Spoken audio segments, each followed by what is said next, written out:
రోజు వసంత పంచమి పర్వదినాన శ్రీ వర్గల్ సరస్వతి అమ్మవారి ఆలయంలో కూడా దర్శనం చేసుకుని అమ్మవారిని ప్రార్థించడం జరిగింది. తెలంగాణలో ప్రతి ఒక్క బిడ్డ ఉన్నత విద్యావంతుడై తెలంగాణ అభివృద్ధిలోతో పాటుగా దేశంలో కూడా మన తెలంగాణ బిడ్డ అన్ని రంగాల్లో ముందుండే విధంగా సరస్వతి కటాక్షం ఆశీర్వచనం ఇవ్వమని అమ్మవారిని ప్రార్థించినారు.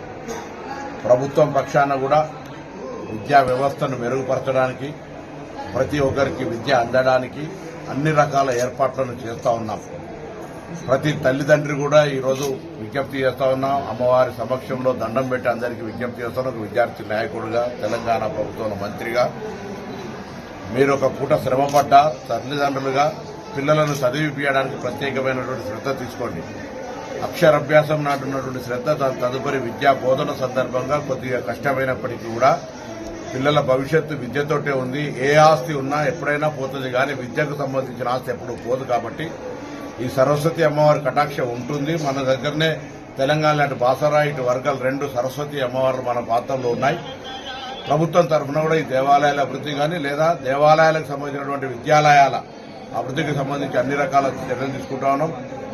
ఆదర్శ ఇందిరమ్మ ఆదర్శ పాఠశాలల కింద కావచ్చు, లేకపోతే నూతన నియామకాలు కావచ్చు, వారికి సంబంధించిన మౌలిక సదుపాయాలు అన్ని రకాలుగా చేస్తా ఉన్నాం. ప్రజలు దీన్ని అర్థం చేసుకుని వినియోగించుకొని ప్రతి ఒక్కరు కూడా తెలంగాణలో చదువుకోలేదు, చదువు రాదు, చదవలేక ఆర్థికంగా ఇబ్బంది పడుతున్న వాళ్ళందరి కొరకు కూడా గురుకులాలు పెట్టి ఎక్కడైనా ఎవరైనా చదువుపించలేక ఇబ్బంది పడకండి.